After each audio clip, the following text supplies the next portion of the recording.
කොහොමද ඉතින් ඔයාලට? අද මම ගෙනාවේ වෙනස්ම විදියක කෑමක්. මේ තමයි රුබාබ්. ගොඩක් අය මේ මොනවද කියලා දන්නේ නැහැ. ඒ නිසාම ගොඩක් අය මේක දැක්කත් අරගන්නේ නැහැ. මේ රුබාබ් වලින් රසම රස ව්‍යංජනයක් හදාගන්න පුළුවන්. හරියටම අඹ මාළුව වගේ. ඒ වගේම මේ රුබාබ් වලින් බීම, අතුරුපස වර්ග, ජෑම්, ජෙලි, ඒ වගේම ගොඩාක් කෑම ಜಾති හදාගන්න පුළුවන්. මේ රුබාබ් ඔයාලට කාගිල්ස්, කීල්ස්, ආපිකෝ වගේ ලංකාවේ තියෙන සුපර් මාකට් වලින් ගන්න පුළුවන්. උඩරට පැතිවල නම් මේවා සාමාන්‍ය එළවලු කඩවලත් ගන්න තියෙනවා. සාමාන්‍යයෙන් මේ රුබාබ් වල දණ්ඩ විතරයි කෑමට ගන්නෙ. මේ ඔයාලා වීඩියෝ එකේ දකිනවා වගේ දඬු කෑලි විතරයි කෑමට ගන්නෙ. මේ රුබාබ් වල කොළ විස සහිතයි. මම හරියට දැකලා තියෙනවා ලංකාවේ අය කොළ කනවා කියලා ඉවර වෙලා ඒ කොළ වලින් කෑම ಜಾති හදාගන්න හැටි දාලා තියෙනවා. කිසිම වෙලාවක මේ රුබාබ් වල කොළ කෑමට ගන්න එපා. දඬු කෑමට ගන්න පුළුවන් වුණත් කොළ විස සහිත ශාකයක් විදිහට ලෝකයේ පිළිගත්ත ලෝකයේ හඳුන්වා දුන්න ශාකයක් තමයි මේ රුබාබ් කියන්නේ. මේ රුබාබ් දඬු වල කිසිම විසක් නැහැ.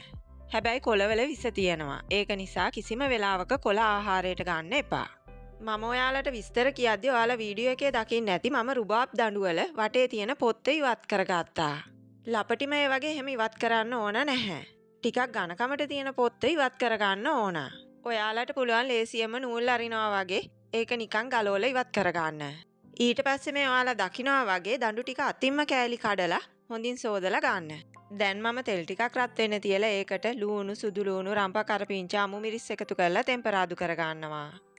මේ දේවල් ටිකක් ටෙම්පරාදු වෙද්දි මම මේකට උම්මලකඩ එකතු කරගන්නවා. උම්මලකඩ කන කෙනෙක් නම් මේ වෙලාවේදී උම්මලකඩ එකතු කරගන්න. උම්මලකඩ ටිකත් එකතු කරලා මේක ටික වෙලාවක් ටෙම්පරාදු කරගන්න.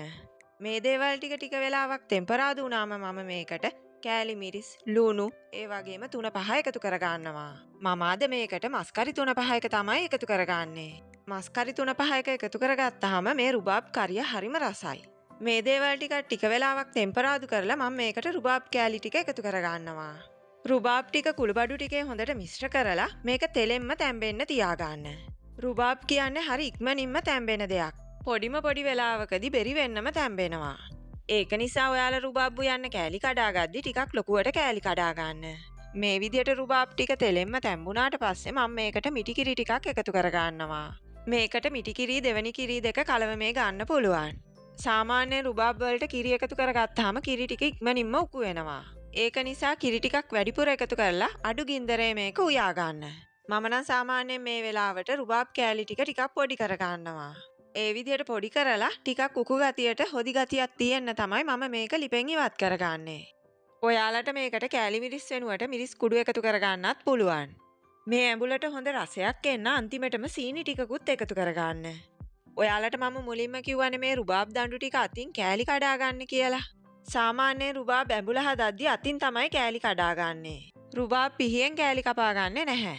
ඒ විදියට කෑලි කඩාගත්තාම තමයි රුබාබ් ඇඹුල රස වැඩි වෙන්නේ. දැන් මම මේ ඔයාලා දකිනවා වගේ ගානට උකු වුණාම මේක ලිපෙන් ඉවත් කරගන්නවා.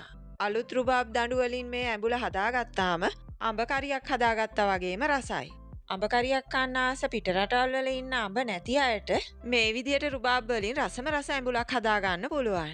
එහෙනම් ඉතින් වෙලාවක ඔයාලත් මේක හදලම බලන්නකො කොහොමද රස කියලා.